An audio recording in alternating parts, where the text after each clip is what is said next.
Hi hello ನಮಸ್ಕಾರ. ಕನ್ನಡ ತೀನ್ ಬಹರೀನ್ ಚಾನಲ್ಗೆ ಸ್ವಾಗತ. ನಾನು ಸ್ಮಿತಾ. ಮತ್ತೊಂದು ಫುಲ್ ಡೇ ವ್ಲಾಗ್ ನಿಮ್ಮ ಜೊತೆ ಶೇರ್ ಮಾಡ್ತಾ ಇದ್ದೀನಿ. ಇವತ್ತು ನನ್ನ ಹಸ್ಬೆಂಡ್ಗೆ ಆಫೀಸ್ ಇದೆ, ಸೊ ಅವರು ಬೇಗ ಹೊರಡ್ತಾರೆ ಆಫೀಸ್ಗೆ. ನಾನಿಲ್ಲಿ ರಾಜಗಿರಿ ಸೊಪ್ಪು ತಾಳಿಸ್ಬಿಟ್ಟು ಅದಕ್ಕೆ ರೊಟ್ಟಿ ಮಾಡೋಣ ಅಂತೇಳಿ ನಿನ್ನೆನೆ ಕಟ್ ಮಾಡಿ ಇಟ್ಟಿದ್ದೆ. ನಾನು ಸೊಪ್ಪನ್ನೆಲ್ಲ ಅಂದ್ರೆ ಬಿಡಿಸ್ಬಿಟ್ಟು ಇಟ್ಟಿದ್ದೆ, ಕಟ್ ಮಾಡಿರ್ಲಿಲ್ಲ.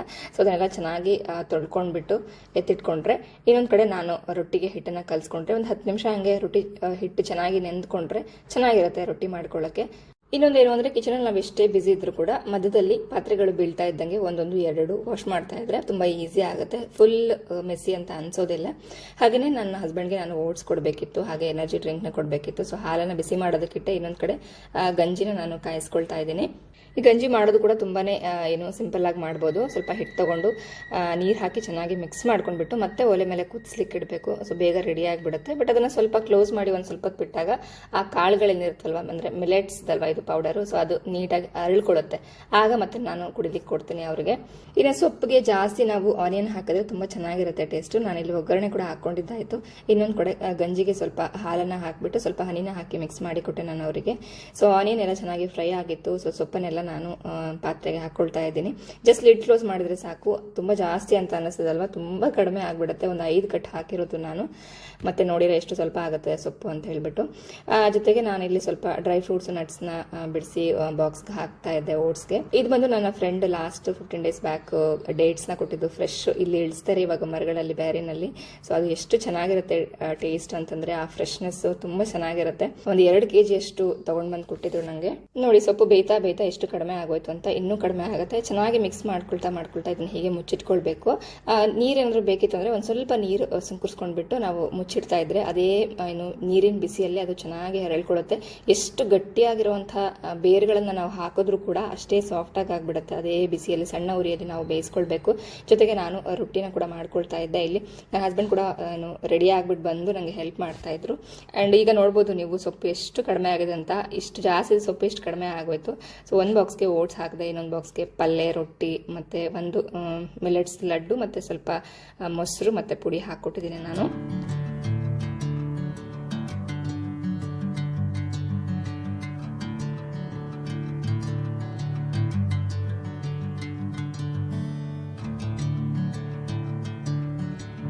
ಯಾವಾಗಲೂ ಅಷ್ಟೇ ಅಡುಗೆ ಮನೇಲಿ ಜಾಸ್ತಿ ಟೈಮ್ ಸ್ಪೆಂಡ್ ಮಾಡ್ಲಿಕ್ಕೆ ಹೋಗೋದಿಲ್ಲ ನಾನು.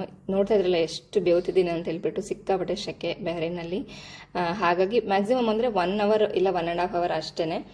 ಸೊ ಅಷ್ಟು ಮಾತ್ರ ಟೈಮ್ ಕೊಡ್ಲಿಕ್ಕೆ ಆಗೋದು ಅಡುಗೆ ಮನೇಲಿ. ಮತ್ತೆ ಬೇಕಿದ್ರೆ ಸ್ವಲ್ಪ ರೆಸ್ಟ್ ಮಾಡಿ ಅಥವಾ ಏನಾದರೂ ಕುಡ್ದು ಬೇರೆ ಏನಾರ ಕೆಲಸಗಳಿದ್ರೆ ನೋಡ್ಕೊಂಡು ಮತ್ತೆ ನಾನು ಅಡುಗೆ ಮನೆ ಕೆಲಸಕ್ಕೆ ಮುಂದುವರಿತೀನಿ. ಇನ್ನು ನನ್ಗೆ ಏನೇ ಮಾಡಿದ್ರು ಕೂಡ ಅಕ್ಕಿ ಅಥವಾ ಬೇಳೆ ನೆನೆ ಹಾಕಿದ್ರೆ ಮಾಡ್ಲಿಕ್ಕೆ ಮನಸ್ಸೇ ಆಗೋದಿಲ್ಲ. ಸೊ ಮಧ್ಯಾಹ್ನಕ್ಕೆ ಸೊಪ್ಪಿನ ಸಾರು ಮತ್ತೆ ನಾನು ರೈಸ್ ಮಾಡ್ಕೊಳ್ಬೇಕಿತ್ತು. ಅಕ್ಕಿ ಬೇಳೆ ಮುಂಚೆ ನೆನೆ ಹಾಕೊಳ್ತಾ ಇದ್ದೆ. ಇನ್ನು ಅವ್ರಿಗೆ ಮಾತ್ರ ನಾನು ಬಾಕ್ಸಿಗೆ ಮಾಡಿಕೊಟ್ಟಿದ್ದೆ 2 ರೊಟ್ಟಿ ಮಾತ್ರ. ಈಗ ನಾನು ನನಗೆ ಮಕ್ಕಳಿಗೆ ಏನು ರೊಟ್ಟಿ ಮಾಡ್ಕೊಳ್ಬೇಕಲ್ವಾ, ಅದನ್ನೆಲ್ಲ ಮಾಡ್ಕೊಳ್ತಾ ಇಷ್ಟೆಲ್ಲ ಗಲೀಜಾಗಿತ್ತು. ಅದಕ್ಕೆ 2 days once ಅಷ್ಟೇ ನಾನು ರೊಟ್ಟಿ ಮಾಡ್ಕೊಳ್ಳೋದು. ಸೊ ತೊಳೆದಿಟ್ಟಿರುವಂತಹ ಪಾತ್ರೆಗಳನ್ನೆಲ್ಲ ನಾನು ಎತ್ತಿಟ್ಕೊಳ್ತಾ ಮೇಲಿನ ಕೆಲಸ ಎಲ್ಲ ಮಾಡ್ಕೊಳ್ತಾ ಇದ್ದೆ. ಒಂದೇ ಸರಿ ಎಲ್ಲ ಕೆಲಸ ಮಾಡ್ಕೊಳ್ಳೋದಕ್ಕಿಂತ ಸ್ವಲ್ಪ ಸ್ವಲ್ಪ ರೆಸ್ಟ್ ಮಾಡ್ತಾ ಅಥವಾ ಬೇರೆ ಬೇರೆ ಕೆಲಸಗಳನ್ನ ಮಾಡ್ಕೊಳ್ತಾ ಅಡುಗೆ ಮನೇಲಿ ಕೆಲಸ ಮಾಡ್ಕೊಳ್ಳೋದು ನಂಗೆ ತುಂಬಾ ಇಷ್ಟ ಆಗುತ್ತೆ. ಯಾವಾಗಲೂ ಅಡುಗೆ ಮನೇಲಿ ಇರೋದು, ಅಡುಗೆಗಳನ್ನ ಮಾಡ್ಕೊಂಡಿರೋದು ಅಂದ್ರೆ ಸಿಕ್ಕಾಪಟ್ಟೆ ಕಷ್ಟ ನನಗೆ, ಅಂಡ್ ಇಷ್ಟನೂ ಆಗೋದಿಲ್ಲ. ಅಂಡ್ ಇವರಿಬ್ಬರಿಗೆ ರೆಡಿ ಮಾಡಿದ್ದಾಯ್ತು. ನಾನು ಅಂದ್ರೆ ಮೈ ತೊಳೆಯೋದಿತ್ತು ಅಂದ್ರೆ ಡೈರೆಕ್ಟ್ ಆಗಿ ಎದ್ದ ತಕ್ಷಣ ಬಾತ್ರೂಮ್ ಕರ್ಕೊಂಡೋಗಿ ಸ್ನಾನ ಮಾಡಿಸ್ಬಿಡ್ತೇನೆ. ತಲೆಗೆ ಸ್ನಾನ ಮಾಡಬೇಕಿತ್ತು ಅಂತಂದ್ರೆ ಆಯಿಲ್ ಹಚ್ಬಿಟ್ಟು ಮತ್ತೆ ಸ್ವಲ್ಪ ರೆಸ್ಟ್ ಆದ್ಮೇಲೆ ಅಂದ್ರೆ ಅವ್ರಿಗೆ ಒಂದು ಅರ್ಧ ಗಂಟೆ ಬಿಟ್ಬಿಟ್ಟು ಮತ್ತೆ ನಾನು ಅವ್ರಿಗೆ ಸ್ನಾನ ಮಾಡಿಸ್ತೇನೆ. ಅಂಡ್ ಅವ್ರಿಗೂ ಇವತ್ತು ಸೇಮ್ ಗಂಜಿನೇ ಕೊಟ್ಟೆ ನಾನು. ನನಗೆ ಇವತ್ತು ಫ್ಲಾಕ್ಸ್ ಸೀಡ್ಸ್ ವಾಟರ್ ಕುಡಿಲಿಕ್ಕಿತ್ತು. ಸೊ ಕುತ್ಕೊಂಡು 3 ಕುಡಿತಾ ಇದ್ವಿ. ಅಂಡ್ ಮಿಲೆಟ್ಸ್ ಪೌಡರ್ದು ಏನು ಗಂಜಿ ಮಾಡಿದ್ದೀನಲ್ವಾ, ಅದನ್ನ ಡೈಲಿ ಮಕ್ಳು ಕೊಟ್ಟರು ಕೂಡ ಏನೂ ಪ್ರಾಬ್ಲಮ್ ಇಲ್ಲ, ಸಾಕಷ್ಟು ಎನರ್ಜಿ ಬರುತ್ತೆ. ಇವನ್ ನಾವು ಕೂಡ ಕುಡಿಬಹುದು. ಸೊ ಒಂದಿನ ಇದು ಕೊಟ್ಟರೆ ಇನ್ನೊಂದಿನ ನೆಕ್ಸ್ಟ್ ಬೇರೆ ಏನಾದರೂ ಕೊಟ್ಟಿರ್ತೀನಿ ನಾನು ಅವರಿಗೆ. ಅಂಡ್ ಕೆಲವೊಂದು ಬಟ್ಟೆಗಳು ಒಣಗಾಕ್ಲಿಕ್ಕಿತ್ತು ನನಗೆ, ಬಾಲ್ಕನಿಯಲ್ಲಿ ಒಣಗಾಕ್ಬಿಟ್ಟು ಬಂದೆ. ಸ್ನಾನಕ್ಕೆ ಹೋಗೋಣ ಅಂತ ಅನಿಸ್ತಾ ಇತ್ತು. ಅಡುಗೆ ಮನೆಯಲ್ಲಿ ಕೆಲಸ ಕರಿತಾ ಇತ್ತು ನನಗೆ, ಅಂದರೆ ಇನ್ನೂ ಕ್ಲೀನಿಂಗ್ ಪೆಂಡಿಂಗ್ ಇದೆ, ನಿಂದು ಮಾಡಿಲ್ಲ ನೀನು ಇವತ್ತು, ಫಿನಿಶ್ ಆಗಿಲ್ಲ ಬಾಬಾ ಅಂತ ಹೇಳ್ಬಿಟ್ಟು. ಸೊ ಗ್ಯಾಸ್ ಸ್ಟವ್ ಎಲ್ಲ ಕ್ಲೀನ್ ಮಾಡಿಕೊಂಡು ಹಾಗೆ ಸಿಂಕನ್ನೆಲ್ಲ ಕ್ಲೀನ್ ಮಾಡಿಕೊಂಡು ಉಳಿದಿರೋ ಪಾತ್ರೆಗಳು ಬೆಳಗ್ಗೆಯಿಂದ 3 ಸರಿ ತೊಳೆದಾಯ್ತು ನಾನು. ಇವಾಗ ಹಂಗೆ ಇದ್ದೇ ಇರ್ತವೆ. ಇನ್ನು ಒಂದೇ ಸರಿಗೆ ಅಥವಾ 2 ಸರಿ ತೊಳ್ಕೊಂಡ್ರೆ ಇನ್ನೆಷ್ಟು ಇರ್ಬೇಡ ಅಲ್ವಾ, ಹಾಗಾಗಿ ತೊಳಿತಾ ಇರ್ತೀನಿ ಅವಾಗ ಸ್ವಲ್ಪ ಸ್ವಲ್ಪ. ಬೇರೆ ಕೆಲಸ ಮಾಡ್ಕೊಂತ ಮತ್ತೆ ಬಂದು ಹೆಣ್ಕಾಕೋದು, ಹಂಗೆ ಮಾಡೋದು. ಒಂದೇ ಸರಿಗೆ ಮಾಡಿಬಿಟ್ವಿ, ಕ್ಲೀನ್ ಮಾಡಿಬಿಟ್ವಿ ಅಂತಂದ್ರೆ ಮತ್ತೆ ಮೆಸ್ಸಿ ಆಗೋದು ಗ್ಯಾರಂಟಿ. ಸೊ ಅದೆಲ್ಲ ಮುಗಿಸ್ಕೊಂಡು ನಾನು ಸ್ನಾನ ಮಾಡ್ಕೊಂಡ್ಬಿಟ್ಟು ಬರ್ತೀನಿ.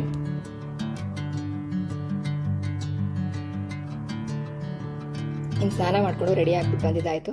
ನನಗೆ ಇವತ್ತು ಈ ದೇವ್ರ ಮನೆ ಹತ್ರ ಏನೋ ಒಂದು ಕ್ಯಾಬಿನೆಟ್ ಇಟ್ಟಿದ್ವಲ್ವ, ಅದನ್ನ ನನಗೆ ಕ್ಲೀನ್ ಮಾಡಲಿಕ್ಕಿತ್ತು, ಇವತ್ತು ಡೀಪ್ ಕ್ಲೀನ್ ಮಾಡಲಿಕ್ಕಿತ್ತು.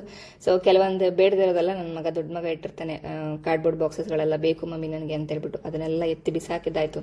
ನಿಂಗೆ ಬೇಕಾದರೆ ಬೇರೆದು ಕೊಡ್ತೀನಿ ನಾನು ಅಂತ ಹೇಳ್ಬಿಟ್ಟು ಸೊ ಅದೆಲ್ಲ ನೀಟಾಗಿ ಒರೆಸ್ಕೊಂಡ್ಬಿಟ್ಟು ಅದನ್ನೆಲ್ಲ ಸೈಡಿಗೆ ತೆಗೆದುಬಿಟ್ಟು ನಾನು ಮತ್ತೆ ಅದರಲ್ಲಿ ನೀಟಾಗಿ ಅರೇಂಜ್ ಮಾಡ್ಕೊಳ್ತೀನಿ. ಇದು ಆ್ಯಕ್ಚುಲಿ ವಾಲ್ ಸ್ಟಿಕ್ಕರ್ಸ್ ಆಯಿತಾ, ಅಂದರೆ ಕೆಳಗಡೆ ಏನೋ ಯೂಸ್ ಆಗೋದಿಲ್ವಲ್ಲ, ಅಂದರೆ ಅದನ್ನ ಸೈಡ್ ಬೋರ್ಡ್ನ ಇಟ್ಬಿಡ್ತೀವಲ್ವ, ಕಾಣೋದಿಲ್ಲ ಅಂತೇಳಿ ಕೆಳಗಡೆ ಎಲ್ಲ ಹಾಕಿಲ್ಲ. ಜಸ್ಟ್ ನಮಗೆ ಅಲ್ಲಿ ಏರಿಯಾ ಕವರ್ ಆಗಬೇಕು ಅಷ್ಟು ಮಾತ್ರ ಹಾಕ್ಕೊಂಡು ನೀಟಾಗಿ ಕಸ ಅಂದ್ಕೊಂಡು ಎಲ್ಲ ಒರೆಸ್ಕೊಂಡಿದ್ದಾಯಿತು. ನಾನು ಈಗ ದೇವ್ರಿಗೆ ದೀಪ ಹಚ್ಬೇಕಲ್ವ, ಕಸ್ಬರ್ಗೆ ಮುಟ್ಟಿದ್ದಾಯಿತು, ಕ್ಲೀನಿಂಗ್ ಮಾಡ್ಕೊಂಡಿದ್ದಾಯಿತು. ಸೊ ಇನ್ನೊಮ್ಮೆ ಕೈಕಾಲು ತೊಳ್ಕೊಂಡು ನಾನು ಮತ್ತೆ ಅದನ್ನೆಲ್ಲ ಸೆಟ್ ಮಾಡಿಕೊಂಡು ಮತ್ತೆ ದೇವ್ರಿಗೆ ದೀಪ ಹಚ್ತೀನಿ.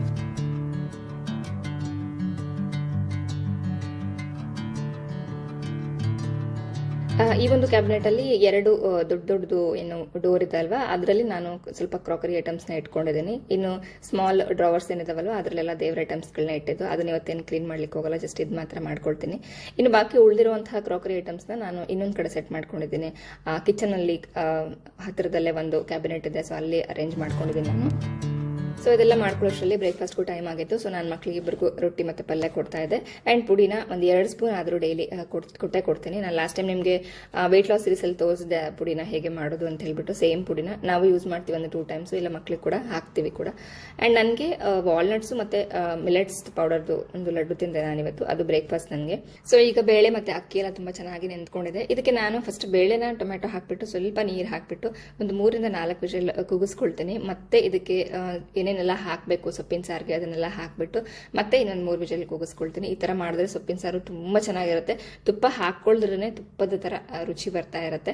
ಒಂದು ಕಡೆ ರೈಸ್ಗೆ ಇಟ್ಕೊಂಡಿದ್ದೀನಿ, ಇನ್ನೊಂದು ಕಡೆ ಬೇಳೆ ಬೇಯೋಷ್ಟರಲ್ಲಿ ಸೊಪ್ಪು, ಬೆಳ್ಳುಳ್ಳಿ ಮತ್ತು ಅದಕ್ಕೆ ಬೇರೆ ಏನೇನೆಲ್ಲ ಬೇಕು ಅದನ್ನೆಲ್ಲ ರೆಡಿ ಮಾಡಿ ಇಟ್ಕೊಂಡಿದ್ರೆ ಕುಕ್ಕರ್ ತಣ್ಣಗಾಗೋಷ್ಟರಲ್ಲಿ ಇದನ್ನು ಡೈರೆಕ್ಟಾಗಿ ನಾವು ಕುಕ್ಕರ್ಗೆ ಹಾಕ್ಬಿಡ್ಬೋದು. ಅದ್ರ ಜೊತೆಗೆ ಕೆಲವೊಂದು ಗ್ರೋಸರಿ ಐಟಮ್ಸ್ ಎಲ್ಲ ಏನಿರುತ್ತಲ್ವ ಹಂಗಂಗೆ ಸೊ ಅದನ್ನೆಲ್ಲ ಮಧ್ಯದಲ್ಲಿ ಎತ್ತಿಟ್ಕೊಳ್ಳೋದು ಕೂಡ ಮಾಡ್ತಾ ಇರ್ತೀನಿ. ಆ್ಯಂಡ್ ಈಗ ಮಕ್ಕಳಿಗೆ ಸ್ವಲ್ಪ ಜ್ಯೂಸ್ ಕೊಡಬೇಕು ಅಂತಂದ್ಬಿಟ್ಟು ಫ್ರೂಟ್ಸ್ನೆಲ್ಲ ಕಟ್ ಮಾಡ್ತಾ ಇದ್ದೆ ನಾನು. ಯಾವ ಫ್ರೂಟ್ಸ್ ಅವೈಲೇಬಲ್ ಇರುತ್ತೋ ಆ ಫ್ರೂಟ್ಸ್ನ ಮಿಕ್ಸಿ ಜಾರ್ಗೆ ಹಾಕ್ಕೊಂಡು ಸ್ವಲ್ಪ ಉಪ್ಪಿನ ಹಳ್ಳ ಹಾಕೊಂಡ್ಬಿಟ್ಟು ಅದನ್ನ ಬ್ಲೆಂಡ್ ಮಾಡ್ಕೊಂಡು ಚೆನ್ನಾಗಿ ಸೋಸ್ಕೊಳ್ಬೇಕು ನಾವು. ಮತ್ತೆ ಆ ಜ್ಯೂಸ್ಗೆ ಸ್ವಲ್ಪ ಹನಿನ ಆ್ಯಡ್ ಮಾಡಿಕೊಂಡು ಮಕ್ಕಳಿಗೆ ಕೊಟ್ಟರೆ ಮಕ್ಕಳು ಡೆವಲಪ್ಮೆಂಟ್ ಏನಾಗುತ್ತೆ ಇರುತ್ತಲ್ವ, ವೆಯ್ಟ್ ಗೇನ್ ಆಗೋದು ತುಂಬ ಚೆನ್ನಾಗಾಗುತ್ತೆ. ಇದು ಲಾಸ್ಟ್ 4 years ಬ್ಯಾಕು ನನ್ನ ದೊಡ್ಡ ಮಗ ತುಂಬಾ ಸಿಕ್ಕಾಗ್ತಾ ಇದ್ದ. ಬಿಕಾಸ್ ಆಗ ಸ್ಕೂಲ್ ಸ್ಟಾರ್ಟ್ ಆಗಿತ್ತಲ್ವ, ಎಲ್ಲಾನು ಆನ್ಲೈನ್ ಎಲ್ಲ ಸ್ಟಾಪ್ ಆಗಿತ್ತು, ಆಫ್ಲೈನ್ ಸ್ಟಾರ್ಟ್ ಆಗಿತ್ತು. ಆಗ ತುಂಬಾ ಏನು ಹೆಲ್ತ್ ಅಪ್ಸೆಟ್ ಆಗ್ತಾ ಇತ್ತು. ಆಗ ಡಾಕ್ಟರ್ ಸಜೆಸ್ಟ್ ಮಾಡಿದ್ದು ನನಗೆ, ಸೊ ಡೈರೆಕ್ಟ್ ಫ್ರೂಟ್ ಕೊಡೋದಕ್ಕಿಂತ ಈ ಥರ ಕೊಟ್ಟು ನೋಡಿ ನೀವು ಚೇಂಜಸ್ ನೀವೇ ಕಾಣ್ತೀರಾ ಅಂತ ಹೇಳ್ಬಿಟ್ಟು. ಸೊ ಅವತ್ತಿಂದ ಕೂಡ ಅಷ್ಟೇ, ಅಂದರೆ ಡೈರೆಕ್ಟ್ ಫ್ರೂಟ್ ಕೂಡ ಕೊಡ್ತೀನಿ. ಅಟ್ಲೀಸ್ಟ್ 2 days once ಆದರೂ ನಾನು ಈ ಜ್ಯೂಸನ್ನು ಮಾಡಿ ಕೊಡ್ತೀನಿ ಮಕ್ಕಳಿಗೆ. ಈವನ್ 6 months ಮಗು ಕೂಡ ಈ ಜ್ಯೂಸನ್ನು ಕುಡಿಸ್ಬೋದು. ಬಟ್ ಹನಿ, ಸಾಲ್ಟು ಅಥವಾ ಶುಗರ್ ಅದೆಲ್ಲ ಏನು ಯೂಸ್ ಮಾಡಿದ್ರೆ ಬರೀ ಪ್ಲೇನ್ ಕೊಡಬೇಕು. ಅಷ್ಟರಲ್ಲಿ ಬೇಳೆ ಎಲ್ಲ ಚೆನ್ನಾಗಿ ಬೆಂದಿತ್ತು. ಅದಕ್ಕೆ ನಾನೀಗ ಅರಿಶಿನ, ಉಪ್ಪು, ಜೀರಿಗೆ, ಹಸಿಮೆಣಸಿನಕಾಯಿ, ಬೆಳ್ಳುಳ್ಳಿ ಮತ್ತು ಹುಣಸೆ ಹಣ್ಣು ಮತ್ತು ಕಟ್ ಮಾಡಿರುವಂಥ ಸೊಪ್ಪು, ಕೊತ್ತಂಬರಿ, ಸ್ವಲ್ಪ ನೀರು ಬೇಕಾದರೆ ನೀರನ್ನು ಹಾಕ್ಕೊಂಡ್ಬಿಟ್ಟು ಮತ್ತೆ ಕುಕ್ಕರ್ ಲಿಡನ್ನು ಕ್ಲೋಸ್ ಮಾಡಿ ಒಂದು 3 ವಿಷಲ್ ಕೂಗಿಸ್ಕೊಂಡ್ರೆ ತುಂಬ ಚೆನ್ನಾಗಾಗುತ್ತೆ ಸೊಪ್ಪಿನ ಸಾರು. ಇನ್ನು ಚಿಕ್ಕವನಿಗೆ ಏನಾದರೂ ಹೇಳ್ಕೊಡ್ಬೇಕು ನಾನು ಅಂತಂದರೆ ಈ ಟೈಮೇ ನನಗೆ ಸಿಗೋದು. ಯಾಕಂದ್ರೆ ನಾನು ದೊಡ್ಡ ಮಗ ಸ್ಕೂಲ್ಗೆ ಹೋದ ಅಂತಂದರೆ ಆಫ್ಟರ್ನೂನ್ ಸ್ಕೂಲಿಂದ ಬಂದಮೇಲೆ ಅವನಿಗೆ ಟೈಮ್ ಕೊಡಲಿಕ್ಕೆ ನನಗೆ ಸರಿ ಹೋಗ್ತದೆ. ಹಾಗಾಗಿ ಇವನು ಮಲ್ಕೊಳಕ್ಕಿಂತ ಮುಂಚೆ, ಊಟ ಆಗೋಕ್ಕೂ ಮುಂಚೆ ನಾನು ಇವನಿಗೆ ಇರುತ್ತೆ ಆಕ್ಟಿವಿಟೀಸು, ಬರೆಯೋದು, ಓದೋದು ಅಥವಾ ನಂಬರ್ಸು, ಲೆಟರ್ಸ್ನ ಇಂಟ್ರೊಡ್ಯೂಸ್ ಮಾಡೋದು, ಇದನ್ನೆಲ್ಲ ಈ ಟೈಮಲ್ಲಿ ನಾನು ಮಾಡ್ಕೊಳ್ತೀನಿ. ಆಫ್ಟರ್ನೂನ್ ಆಗ್ತಿದ್ದಂಗೆ ಇವನು ಮಲ್ಕೊಂಡು ಬೇರೆ ಎದ್ದೇಳ್ತಾನೆ, ಅವ್ರ ಅಣ್ಣ ಬಂದಿರ್ತಾನೆ, ಅವರಪ್ಪ ಕೂಡ ಬರೋ ಟೈಮ್ ಆಗಿರುತ್ತೆ. ಸೊ ಮಾತು ಕೇಳೋದಿಲ್ಲ. ಸೊ ಈ ಟೈಮ್ ಬೆಸ್ಟ್ ಅನ್ಸುತ್ತೆ. 1-2 hours ಅವನ ಜೊತೆ ಟೈಮ್ ಸ್ಪೆಂಡ್ ಮಾಡಿದ್ರೆ ಏನಾದರೂ ಒಂದಿನಕ್ಕೆ ಒಂದು ಸ್ವಲ್ಪ ಏನಾದರೂ ಕಲಿತಾನೆ ಅಂತ ಹೇಳ್ಬಿಟ್ಟು. ಆ್ಯಂಡ್ ತುಂಬ ಬೇಸಿಕ್ಕಿಂದ ಇವನಿಗೆ ಸ್ಟಾರ್ಟ್ ಮಾಡ್ತಾ ಇರೋದು. ನಾನು ದೊಡ್ಡ ಮಗ ಆದರೆ 3 years ಕಂಪ್ಲೀಟ್ ಆಗೋಷ್ಟರಲ್ಲಿ LKG HKG ಪೋರ್ಷನ್ಸ್ ಎಲ್ಲಾನು ಕಂಪ್ಲೀಟ್ ಮಾಡಿಬಿಟ್ಟಿದೆ. ಸೊ ಆ ರೀತಿ ಬರ್ಡನ್ ಇವನಿಗೆ ಪಾಪ ಕೊಡೋದು ಬೇಡ ಅಂತ ನನಗೆ ಅನ್ನಿಸ್ತಿದೆ. ಹಾಗಾಗಿ ತುಂಬ ಚಿಕ್ಕದಾಗಿ ಸ್ಟಾರ್ಟ್ ಮಾಡಿರೋದು. ಇವನಿಗೆ ತುಂಬ ಟೈಮ್ ಇದೆ ಇನ್ನು ಇವನಿಗೆ ಸ್ಕೂಲ್ಗೆ ಜಾಯಿನ್ ಮಾಡೋದು.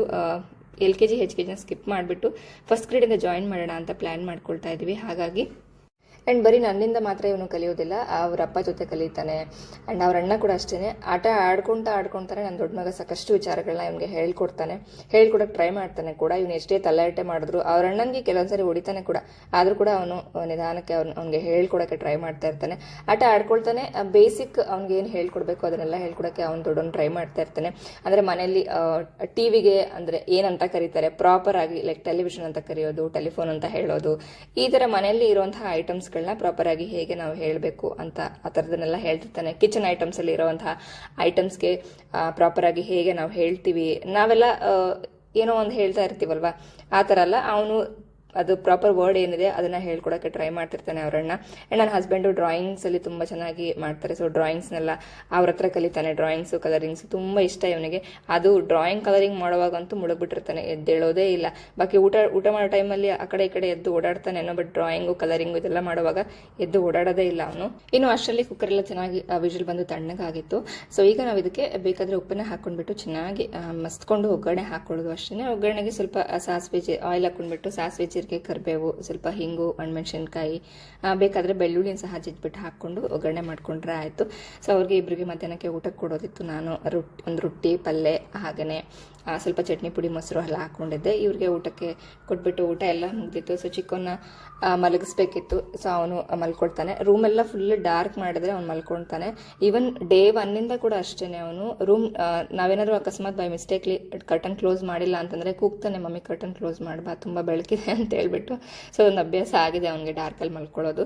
ಅವನ್ನ ಮಲಗಿಸ್ಬಿಟ್ಟು ಬಂದು ನಾನು ನನ್ನ ಮಗನ ಜೊತೆ ಸ್ವಲ್ಪ ಟೈಮ್ ಸ್ಪೆಂಡ್ ಮಾಡಿದಾಯ್ತು. ಹಾಗೆ ಅವನಿಗೆ ಓದ್ಕೊಳ್ಳೋಕ್ಕೆ ಸ್ವಲ್ಪ ಇತ್ತು. ಈಗ ಅವನಿಗೇನು ಹೆಲ್ಪ್ ಮಾಡೋಷ್ಟಿಲ್ಲ, ಅವನು ನೋಡ್ಕೊಳ್ತಾನೆ ಅಥವಾ ಓದ್ಕೊಳ್ತಾನೆ. ಅವನು ಏನೋ ಎಕ್ಸಾಮ್ಸ್ ಇದೆ ಅಥವಾ ಟೆಸ್ಟ್ ಇದೆ ಅಂತಂದ್ರೆ ಒಂದಿನ ಮುಂಚೆ ಅವನನ್ನ ಏನಾದರೂ ಡೌಟ್ ಇತ್ತು ಅಂದ್ರೆ ಕೇಳಿದ್ರೆ, ಅಂದ್ರೆ ನನಗೆ ಸರಿಯಾಗಿ ಓದ್ಕೊಂಡಿದ್ದಾನೆಲ್ಲ ಅಂತ ಜಸ್ಟ್ ಒಂದ್ಸರಿ ರ್ಯಾಂಡಮ್ ಆಗಿ ಕ್ವಶನ್ಸ್ ಕೇಳಿದ್ರು ಸಾಕು, ನನಗೆ ಗೊತ್ತಾಗುತ್ತೆ ಅವನು ಓದ್ಕೊಂಡಿದ್ದಾನೋ ಇಲ್ವಾ ಅಂತ ಹೇಳಿ.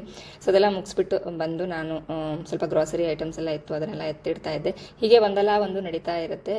ಬಿಟ್ಟಂತೂ ಕುತ್ಕೊಳ್ಳಿಕ್ಕಾಗಲ್ಲ. ನೆಕ್ಸ್ಟ್ ಡೇ ಮತ್ತೆ ನಾನೇ ಮಾಡ್ಕೊಳ್ಬೇಕು, ನಮಗೆ ಕಷ್ಟ ಆಗುತ್ತೆ. ಹಾಗಾಗಿ ಅಂಡ್ ಬೆಲ್ಲ ಅಂತೂ ಈ ರೀತಿ ಕುಟ್ಬಿಟ್ಟು ಒಂದು ಬಾಕ್ಸಲ್ಲಿ ಹಾಕಿ ಇಟ್ಕೊಂಡ್ರೆ ತುಂಬಾನೇ ಹೆಲ್ಪ್ ಆಗುತ್ತೆ. ಎವ್ರಿ ಟೈಮ್ ಬೆಲ್ಲ ತಗೊಂಡು ಬಂದಾಗಲೂ ಚೆನ್ನಾಗಿ ಕುಟ್ಬಿಟ್ಟು ಒಂದು ಬಾಕ್ಸಲ್ಲಿ ಹಾಕಿ ಇಟ್ಕೊಳ್ತೀನಿ ನಾನು. ಅಂಡ್ ಈ ರಬ್ಬರ್ ಬ್ಯಾಂಡ್ಸ್ಗಳೇನಿದಾವಲ್ವಾ, ಲಾಸ್ಟ್ ನಾನು ನಿಮ್ಗೆ ಹೇಳ್ತೀನಿ ಈ ರಬ್ಬರ್ ಬ್ಯಾಂಡ್ಗಳು ಎಷ್ಟು ಕಾಸ್ಟ್ಲಿ ಇದಾವೆ ಅಂತ ಹೇಳ್ಬಿಟ್ಟು. ಇವೆಲ್ಲ ಫ್ರೀಯಾಗಿ ಸಿಗ್ತವೆ. ಅಂದ್ರೆ ಕೊತ್ತಂಬರಿ ಅಥವಾ ಸೊಪ್ಪು ಏನಾದ್ರು ತೊಗೊಂಡು ಬರ್ತೀವಲ್ಲ ನಾವು ಮಾರ್ಕೆಟ್ಗೆ ಹೋದಾಗ, ಸೊ ಅದಕ್ಕೆ ಕಟ್ಬಿಟ್ಟು ಕೊಟ್ಟಿರ್ತಾರೆ. ಸೊ ಯಾವಾಗಾದ್ರೂ ಯೂಸ್ ಆಗೇ ಆಗುತ್ತೆ ಇದು ನನಗೆ. ಕೆಲವೊಂದ್ಸರಿ ನನ್ನ ದೊಡ್ಡ ಮಗ ಕೂಡ ಕೇಳ್ತಾ ಇರ್ತಾನೆ ಬುಕ್ಸ್ಗೆ ಅದಕ್ಕೆ ಇದಕ್ಕೆ ಅಂತೇಳಿ. ಸೊ ಈ ರೀತಿ ಟೈ ಮಾಡಿಬಿಟ್ಟು ಅಂದ್ರೆ ನೀಟಾಗಿ ವಾಶ್ ಮಾಡಿಬಿಟ್ಟು ಡ್ರೈ ಮಾಡಿಬಿಟ್ಟು ಈ ರೀತಿ ಟೈ ಮಾಡಿ ಇಟ್ಕೊಂಡಿರ್ತೀನಿ, ಯೂಸ್ ಆಗುತ್ತೆ. ಸಂಜೆ ಒಂದು 4:15 ಅಥವಾ 5 ಗಂಟೆ ಒಳಗಡೆ ಎಲ್ಲ ಕೆಲಸಗಳು ಕೂಡ ಮುಗಿದ್ಬಿಟ್ಟಿರುತ್ತೆ ನಂದು, ಏನು ಪೆಂಡಿಂಗ್ ಇರೋದಿಲ್ಲ. ಅಷ್ಟರಲ್ಲಿ ನನ್ನ ಹಸ್ಬೆಂಡ್ ಕೂಡ ಬರ್ತಾರೆ. ಸೊ ಇವರಿಬ್ರು ಫುಲ್ ಎಂಗೇಜ್ ಆಗ್ಬಿಡ್ತಾರೆ, ನನ್ನ ಮಾತು ಕೇಳೋದಿಲ್ಲ ಇವರು. ಇವನು ಬೇರೆ ಮಲ್ಕೊಂಡಿದ್ದಿರ್ತಾನಲ್ವಾ, ಅವ್ನಿಗೆ ಕುಡಿಲಿಕ್ಕೆ ತಿನ್ಲಿಕ್ಕೆ ಏನಾದ್ರು ಕೊಡಲೇಬೇಕು. ಯಾಕಂದ್ರೆ ಬರೀ ಊಟ ಅಂದ್ರೆ ಸಾಕಾಗೋದಿಲ್ಲ ಮಕ್ಕಳಿಗೆ. ಹಾಗಾಗಿ ಸ್ವೀಟ್ ಕಾರ್ನ ಸ್ವಲ್ಪ ಬಾಯ್ಲ್ ಮಾಡಿಕೊಂಡು ಸಾಲ್ಟ್, ಪೆಪ್ಪರ್ ಮತ್ತೆ ಸ್ವಲ್ಪ ಕ್ರೀಮ್ ಚೀಸ್ನ ಆ್ಯಡ್ ಮಾಡಿಕೊಂಡ್ರೆ ತುಂಬಾ ಚೆನ್ನಾಗಿರೋ ಒಂದು ಸ್ನಾಕ್ಸ್ ರೆಡಿ ಆಗಿಬಿಡುತ್ತೆ. ಜೊತೆಗೆ ಹಾಲನ್ನು ಒಂದು ಸ್ವಲ್ಪ ಬಾಯ್ಲ್ ಮಾಡ್ಕೊಂಡಿದ್ದೆ ನಾನು ಅವ್ರಿಗೆ ಕೊಡ್ಲಿಕ್ಕೆ. ನಿಮ್ಗೆ ಬೇಕಾ? ಅವಾಗಲೇ ಬೇಡ ಬೇಡ ಅಂತ ಇದ್ದೆ. ಏನು ಈಗ ಬೇಕಾ? ಯಮ್ಮಿ ಇದೆಯಾ? What is that? Sweet corn. Yummy sweet corn. ಇನ್ನು ದೊಡ್ಡ ಮಗನಿಗೆ ಹಾಲಿಡೇ ಪ್ರಾಜೆಕ್ಟ್ಸ್ ಕೊಟ್ಟಿದ್ರು. ಇನ್ನೊಂದು 2 ಪೆಂಡಿಂಗ್ ಇದಾವೆ ಮಾಡಲಿಕ್ಕೆ. ಒಂದು 15 ಡೇಸಲ್ಲಿ ಸ್ಕೂಲ್ಸ್ ಕೂಡ ಸ್ಟಾರ್ಟ್ ಆಗಿಬಿಡುತ್ತೆ. ಸೊ ಹೊರಗಡೆ ಹೋಗಿ ಸ್ವಲ್ಪ ಕೆಲವೊಂದು ಐಟಮ್ಸ್ ತರಬೇಕಿತ್ತು ಒಂದು ಪ್ರಾಜೆಕ್ಟ್ಗೆ. ಸೊ ನಾವೆಲ್ಲರೂ ಇಲ್ಲಿ ರೆಡಿ ಆಗ್ತಾ ಇದ್ವಿ, ಹೊರಗಡೆ ಹೋಗ್ಬಿಟ್ಟು ಬರೋಣ ಅಂತ ಹೇಳ್ಬಿಟ್ಟು. ಇನ್ನು ಹೊರಗಡೆ ಹೋಗ್ತಾ ಇದೀವಿ ಅಂದ್ರೆ ಸ್ವಲ್ಪ ಸ್ನಾಕ್ಸು ಜೊತೆಗೆ ಒಂದು ವಾಟರ್ ಬಾಟಲ್ ಯಾವಾಗಲೂ ಕೈಯಲ್ಲಿ ಇದ್ದೇ ಇರುತ್ತೆ. ಅಂಡ್ ಈ ಚೈನು ಲಾಸ್ಟ್ ಒಂದು 2 ಡೇಸ್ನ ನಾನು ಬಿಡಿಸ್ತಾನೆ ಇದ್ದೀನಿ. ಎಷ್ಟು ಇಷ್ಟಪಟ್ಟು ನಾನು ಈ ಚೈನ ತಗೊಂಡಿದ್ದೆ, ಅದು ಇಟ್ಟಲ್ಲೇ ಹಂಗೆ ಟ್ಯಾಂಗಲ್ ಆಗ್ತಾ ಹೋಗ್ಬಿಟ್ಟಿದೆ. ಬಿಡಿಸ್ಲಿಕ್ಕೆ ಟೈಮ್ ಇರಲಿಲ್ಲ ನನಗೆ. ಹಾಗಾಗಿ ಕಾರಲ್ಲೇ ಕುತ್ಕೊಂಡು ಬಿಡಿಸೋಣ, ಒಂದು 15-20 ನಿಮಿಷ ಆಗುತ್ತೆ ಅಲ್ಲಿಂದ ಶಾಪ್ಗೆ ಹೋಗ್ಲಿಕ್ಕೆ. ಸೊ ಕಾರಲ್ಲಿ ಕುತ್ಕೊಂಡಿದ್ದ ಆನಕ್ಕೆ ಬಿಡಿಸ್ತಾ ಇದ್ರೆ ಫೈನಲಿ ಚೈನ್ ಎಲ್ಲ ನೀಟಾಗಿ ಡಿಟ್ಯಾಂಗಲ್ ಆಯ್ತು. ಇಲ್ಲಿ ಹತ್ತಿರದಲ್ಲೇ ರಾಮೇಶ್ ಶಾಪ್ ಇದೆ. ಆಕ್ಚುಲಿ ತುಂಬಾ ದೊಡ್ಡದಾಗಿದೆ, ಸಿಕ್ಕಾಬಟ್ಟೆ ಐಟಮ್ಸ್ಗಳು ಸಿಗ್ತವೆ. ಅಂಡ್ ಒಳ್ಳೆ ಆಫರಲ್ಲಿ ಕೂಡ ಸಿಗ್ತಾ ಇರುತ್ತೆ, ನಮಗೆ ತುಂಬಾ ಕಡಿಮೆ ಪ್ರೈಸ್ಗೆ ಸಿಗ್ತಾ ಇರುತ್ತೆ. ಸೊ ಅಲ್ಲಿಗೆ ಬಂದ್ವಿ ನಾವು. ಜೊತೆಗೆ ನನ್ನ ಚಿಕ್ಕ ಮಗ ಅವ್ನಿಗೆ ಏನೇನೋ ಚೆನ್ನಾಗಿ ಕಾಣಿಸೋದು ಎಲ್ಲಾನು ಎತ್ಕೊಂಡು ನನ್ನ ಕೈಗೆ ಕೊಡ್ತಾ ಇರ್ತಾನೆ. ಈಗ ನಾನು ಇಲ್ಲಿ ಇಟ್ಕೊಂಡಿರೋ ಐಟಮ್ಸ್ ನಂದಲ್ಲ, ಅದು ನನಗೆ ಯೂಸ್ ಇಲ್ಲ, ನನಗೆ ಬೇಕಾಗಿಲ್ಲ. ಆದ್ರೂ ಮಮ್ಮಿ ಇದು ಚೆನ್ನಾಗಿ ಕಾಣುತ್ತೆ, ನೀನು ಇಟ್ಕೊಂಡಿರೋ, ನಾನು ಆಮೇಲೆ ಬಿಲ್ ಮಾಡಿಸ್ತೀನಿ ಅಂತ ಹೇಳ್ಬಿಟ್ಟು ಅವ್ನಿಗೆ ಏನು ಅನ್ಸುತ್ತೋ ಎಲ್ಲ ನನ್ನ ಕೈಯಲ್ಲಿ ಕೊಡೋಕ್ಕೆ ಟ್ರೈ ಮಾಡ್ತಾನೆ ಇರ್ತಾನೆ. ಲಾಸ್ಟ್ ಏನು ಮಾಡ್ತೀವಿ, ಅಲ್ಲೇ ಇಟ್ಬಿಟ್ಟು ಬಂದ್ಬಿಡ್ತೀವಿ ಅವ್ರನ್ನ ಆಮರ್ಸ್ಬಿಟ್ಟು. ಸೊ ನಾನು ರಬ್ಬರ್ ಬ್ಯಾಂಡ್ಸ್ನ ತೋರಿಸಿದ್ನಲ್ವ, ಆಲ್ಮೋಸ್ಟ್ 250 ರುಪೀಸ್ ಅಷ್ಟು ರಬ್ಬರ್ ಬ್ಯಾಂಡ್ಸ್ಗೆ 250 ರುಪೀಸ್ ಫ್ರೀಯಾಗಿ ಮನೆಯಲ್ಲೇ ಸಿಗುತ್ತೆ. ಕಲೆಕ್ಟ್ ಮಾಡ್ಕೊಂಡು ಇಟ್ಕೊಂಡ್ರೆ ಆಯಿತು ನೀಟಾಗಿ. ಇನ್ನು ನಮ್ಗೆ ಬೇಕಾಗಿದ್ದೆಲ್ಲ ಐಟಮ್ಸ್ನ ತಗೊಂಡು ನಾವೀಗ ಮನೆಗೆ ಹೊರಡ್ತಾ ಇದ್ದೀವಿ. ಮನೆಗೆ ಹೋದ ನಂತರ ಮಕ್ಕಳಿಗೆ ಊಟ ಮಾಡಿಸ್ಬಿಟ್ಟು ನಾವು ಆರಾಮಾಗಿ ಬಿಸಿ ಬಿಸಿಯಾಗಿ ನೀರನ್ನು ಕುಡಿದ್ಬಿಟ್ಟು ಮಲ್ಕೊಳ್ತೀವಿ. ಮತ್ತೆ ಸಿಗ್ತೀನಿ. Take care.